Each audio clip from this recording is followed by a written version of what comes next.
Hello good evening traders, एक और नई वीडियो में आप सभी का स्वागत है। ट्रेडर्स चलिए देख लेते हैं आज बैंक निफ्टी का प्राइस एक्शन कैसा था और एक्सपायरी के दिन हमने बैंक निफ्टी में किस तरीके से प्लान किया था और सुबह की एनालिसिस और मार्केट ने किस तरीके से कामकाज किया, सब चीज़ों पर बात करेंगे। साथ ही मैं आज आपको बताने वाला हूं कि मार्केट स्ट्रक्चर में मेरे हिसाब से एक चेंज आ रहा है। मैं आपके साथ ओपिनियन बस शेयर करूंगा वीडियो में और मैं चाहता हूं कमेंट सेक्शन में आप बताओ कि ये ओपिनियन या फिर जो भी मैं राय रख रहा हूँ उससे आप कितने सहमत हो, कितने एग्री करते हो। तो चलिए स्टार्ट करते हैं हम वीडियो को। तो देखिए आज बैंक निफ्टी की ओपनिंग यहाँ होती है और सुबह के प्लान में जो 8:30 बजे से हमारी स्ट्रीम होती है, मैंने आपको डायरेक्ट बोला था कि बाइंग तो हमें करना ही नहीं है। अगर मार्केट ऊपर की तरफ निकलता है हम रिट्रेसमेंट में बाइंग करेंगे। दो प्लान था हमारा पहला प्लान था बाइंग ऑन रिट्रेसमेंट, दूसरा प्लान था बाइंग ऑन डिप्स। तो आज के दिन मार्केट ऊपर गया नहीं, रिट्रेस करना मतलब रिट्रेसमेंट तो मिला ही नहीं, तो यहाँ पर ट्रैप होने का कोई मौका ही नहीं बनता था। यहाँ से मार्केट गिरता है और ये वाला जोन मैंने आपको दिया था जो हमारे लिए बाइंग जोन रहने वाला था और आप देखो यहीं पर एक हैमर कैंडल बनती है। उसके बाद मार्केट धीरे धीरे करके यहाँ से पूरा डे हाई तक जाता है। तो यहाँ पर जिसने भी एनालिसिस के अकॉर्डिंग ट्रेड लिया था मार्केट में उसे डे हाई तक का टारगेट मिल जाता। तो यहाँ तक ना हमारी एनालिसिस बिल्कुल परफेक्ट चल रही थी बैंक निफ्टी में, मतलब जो हमने डिसाइड किया था पूरा उसी के तरीके से हो रहा था। लेकिन उसके बाद क्या होता है, मार्केट हाई के आसपास जाता है। अब मैंने आपको जो लेवल दिया था ना वो लेवल ये वाला दिया था कि 41,722 का जो लेवल है ना, इसके ऊपर एक बड़ी मूवमेंट आपको देखने को मिलेगी। लेकिन ना मार्केट उसके ऊपर जाता है, ना हमें शॉर्ट कवरिंग मिलती है, ना हमें 42,000 का टारगेट देखने को मिलता है। ट्रेडर्स देखिए दो वर्ड होते हैं जिसके बारे में मैंने पहले भी बात की हुई है कई बार। एक वर्ड होता है प्रेडिक्शन। प्रेडिक्शन मतलब होता है कि आप फ्यूचर में क्या होने वाला है उसको बता रहे हो, उसको प्रेडिक्ट कर रहे हो। और दूसरी चीज़ होती है एनालिसिस। एनालिसिस क्या होता है बेसिकली कि फ्यूचर में क्या होगा ना मुझे नहीं मालूम है, मैं फ्यूचर नहीं जान सकता, लेकिन अगर फ्यूचर में ये सिचुएशन बनती है तो आई विल एक्ट अकॉर्डिंगली। अगर बी सिचुएशन बनती है तो मैं कुछ और करूँगा, और अगर सी सिचुएशन बनती है तो मेरा जो प्लान ऑफ एक्शन है वो डिफरेंट रहेगा। इसको हम कहते हैं एनालिसिस। तो जो हम करते हैं ना वो एनालिसिस करते हैं, मतलब जब मार्केट एक इतनी पॉजिटिव क्लोजिंग के साथ बंद होगा तो हमारा जो व्यू है मार्केट को लेके वो थोड़ा बुलिश ही रहेगा। लेकिन मार्केट अगले दिन अगर थोड़ा ऊपर जाके हमारे एनालिसिस को भी सही कर रहा है, हमारी एनालिसिस गलत नहीं हुई, लेकिन ऊपर जाके फिर नीचे की तरफ क्लोज कर रहा है, तो यहाँ पर अगर मतलब कुछ लोग ये सोचते होंगे कि सर आपने तो बताया था बुलिश जाएगा, कोई तो नहीं बोला था कि मार्केट गिरेगा, तो मार्केट क्यों गिर गया। तो मैं उसी का रिप्लाई कर रहा हूँ कि हम प्रेडिक्शन के लिए नहीं बैठे, हमें नहीं पता मार्केट गिरने वाला है नहीं गिरने वाला है, वो मार्केट का काम है। हम कंडीशंस देखते हैं। तो यहाँ पर मार्केट जब डे हाई ब्रेक नहीं कर पाया, नीचे की तरफ आने लगा, तो अब दिखने लगा कि प्राइस एक्शन चेंज हो रहा है यहाँ पर, तो हमने भी सेलिंग किया, हम सेलिंग में हमने प्रॉफिट किया। चलो अब मैं आपको अपना ट्रेड बताता हूँ, लेकिन मैं आपको ये यहाँ बताना चाह रहा था कि हमारा जो मॉर्निंग का प्रेडिक्शन था वो राइट ही हुआ था सुबह के टाइम। निफ्टी में थोड़ी गड़बड़ हो गई थी। निफ्टी का जो डेटा था ना, अगर निफ्टी को मैं निफ्टी का चार्ट दिखाता हूँ तो ये निफ्टी का चार्ट था, निफ्टी खुलते ही ज़्यादा गिर गया था, तो ये हमारा बाइंग जोन था। अब देखो यहाँ पर थोड़ा देर वेट किया, नीचे आया, फिर इस लेवल को रेस्पेक्ट करके फिर ऊपर गया, मतलब जो जोन मैंने आपको दिया था ना उसी जोन के अंदर मार्केट ने टाइम वेस्ट किया और फिर यहाँ से नीचे की तरफ गिरा। और फिर मार्केट जो नीचे के लेवल से पहले देखो यहाँ से सपोर्ट लेता है, फिर नीचे आता है और यहाँ कहीं के आसपास इसने क्लोजिंग कर दी, मतलब यहाँ पे कंप्लीट बियरिश दिन था। तो मार्केट ने पूरा सेंटीमेंट ही रिवर्स कर दिया है। आपको याद है आज सुबह के एनालिसिस में क्या बोल रहा था कि डेली चार्ट में मार्केट एक ट्रैप जोन के आसपास है। तो जब भी मार्केट ट्रैप जोन के आसपास रहता है ना तो ऐसी ही कैंडल्स दिखती है, ग्रीन कैंडल दिखेगी, अगले दिन आपको एक बड़ी बियरिश रेड कैंडल दिख जाएगी। तो ये आज के चार्ट की बात हुई। मैंने कहाँ कहाँ ट्रेड लिया, पहला ट्रेड मैंने यहाँ पर लिया था, ये हैमर वाला ट्रेड था। इसके बारे में मैंने टेलीग्राम पे भी अपडेट किया था कि एक हैमर बन रहा है, लेकिन ये रिस्की है। रिस्की क्यों था पता है? पहली बात तो market open equals to high, open equals to high एक बेयरिश होता है, मतलब अगर मार्केट का ओपन ही हाई रहता है तो एक बेयरिश माना जाता है, इसे इंडिकेटर, और मार्केट के नीचे गिरने के चांसेस ज़्यादा रहते हैं। लेकिन यहाँ पर मार्केट में नीचे आया मार्केट, तो यहाँ पर हमारे सपोर्ट जोन के आसपास है, तो ज़रूरी नहीं है कि ओपन हाई है तो मार्केट में थोड़ा बाउंस भी ना आए। तो ये रीज़न तो था ही, लेकिन ज़्यादा रीज़न मतलब एक ऐसा रीज़न था जिसके कारण मैं इसको रिस्की ट्रेड बोल रहा था, वो ये है कि यहाँ पर हैमर रेड बनी थी। जो हैमर होता है ना उसका कलर भी बहुत ज़्यादा मैटर करता है। अगर हैमर का कलर ग्रीन है तो इसमें जो स्ट्रेंथ होती है वो बहुत ज़्यादा होती है एज कंपेयर टू इसका कलर रेड हो जाए। और मैंने कई बार देखा है, जितनी बार भी मैंने रेड हैमर को ट्रेड किया ना, मेरा ऑलमोस्ट मैक्सिमम टाइम तो स्टॉप लॉस ही होता है, मतलब एक्यूरेसी बहुत ज़्यादा गिर जाती है यहाँ पर। तो हमें जानबूझ के रेड हैमर पर थोड़ा सा अवॉइड करना चाहिए। तो मैंने आप लोग को मना कर दिया था, बट मैंने यहाँ ट्रेड लिया था तो मेरा यहाँ पर स्टॉप लॉस हिट हुआ है।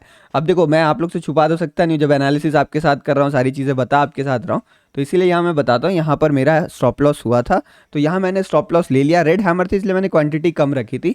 तो मार्केट यहाँ से नीचे आया, फिर अब यहाँ पे स्टॉप लॉस लेके नीचे आया, तो मैं सोच रहा था यहाँ पे कि पोजीशन रिवर्स कर दूँ एक बार, बट फिर एक्सपायरी थी ना, और एक्सपायरी के दिन मुझे कॉन्फिडेंट नहीं आया, क्योंकि एक्सपायरी के दिन मतलब थोड़ी सी क्वांटिटी में अगर चाहूँ तो बड़ी ट्रेड कर सकता हूँ, तो बड़ी ट्रेड करूँगा तो अब रिस्क एक बार लॉस हो गया है तो अब रिस्क मैनेज करना पड़ेगा, तो उसी के लिए पहला ट्रेड लॉस होने के बाद ज़्यादा एग्रेसिव मैं जाना नहीं चाह रहा था, तो मैंने यहाँ पोजीशन रिवर्स नहीं की।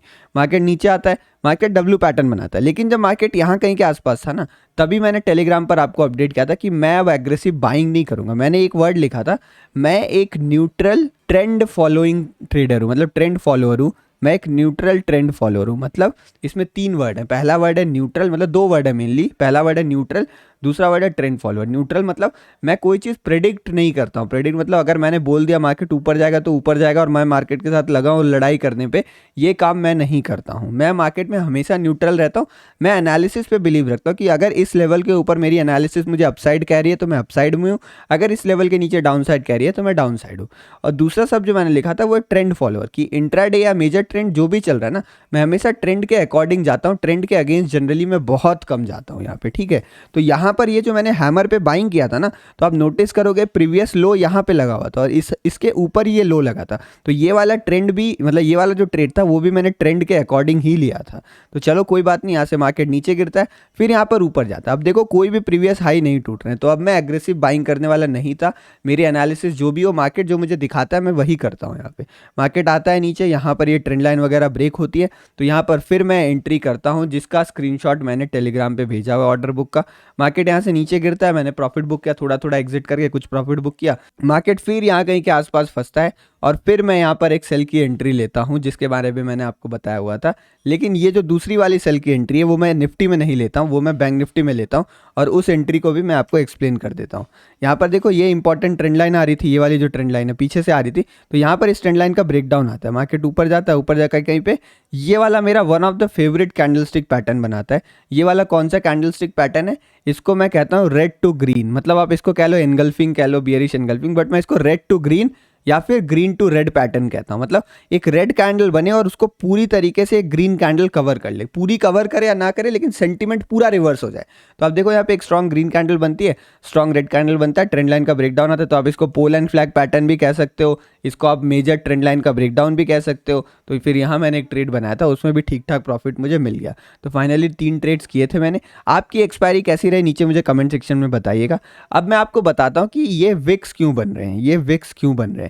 तो देखो मैं लगभग 2018-19 से मार्केट को रेगुलरली देख रहा हूँ और मैंने बहुत सारे छोटे छोटे चेंजेस होते हुए देखे हैं मार्केट में, कि मार्केट में छोटी छोटी चीज़ें बदल रही होती हैं, मतलब मार्केट का स्ट्रक्चर चेंज हो रहा होता है।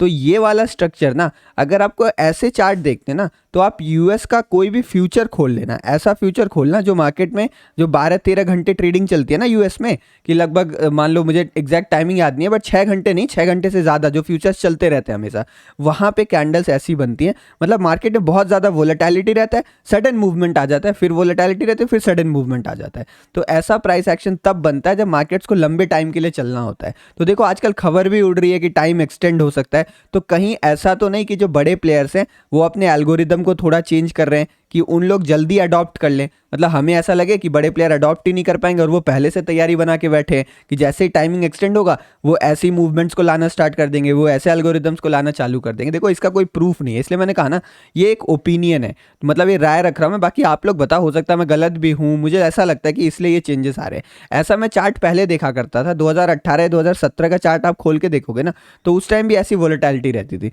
लेकिन उस टाइम जनरली ये माना जाता था वोलेटिलिटी इसलिए थी क्योंकि इंडिया में बहुत कम पार्टिसिपेशन था, तो एफआईआईज अकेले मार्केट चलाते थे, तो इसलिए वो अपनी मर्जी ज़्यादा कर देते थे। लेकिन 2020 के बाद का आप चार्ट देखोगे तो चार्ट्स में ऐसी आपको विक्स या फिर ऐसी कैंडल्स बहुत कम देखने को मिलेंगी, क्योंकि फिर रिटेल का पार्टिसिपेशन भी बढ़ गया यहाँ पर, तो अब एफआईआईज ने थोड़े स्ट्रक्चर को बदल दिया था। लेकिन अब दोबारा ऐसी कैंडल्स दिख रही है, तो मुझे लग रहा है कि 2 रीजन हो सकते हैं। पहला रीजन यही होगा कि मतलब एक ही रीजन आप मान लो कि मार्केट का टाइमिंग एक्सटेंड हो रहा है, इसलिए ऐसा किया जा रहा है, क्योंकि लंबा टाइम चलेगा तो लंबे टाइम पे तो मार्केट अगर ट्रेंड करते रहा तो बड़ी बड़ी रैलीज आ जाएंगी ना, तो मार्केट को रोक के भी रखना पड़ेगा, और रोकने के लिए ऐसी कैंडल्स बहुत बढ़िया है। यहाँ पे हमें लगेगा अपसाइड जा रहा है, डाउन साइड जा रहा है, हम ट्रैप होते रहेंगे और वो उनकी एक्यूमुलेशन चालू रहेगी यहाँ पे।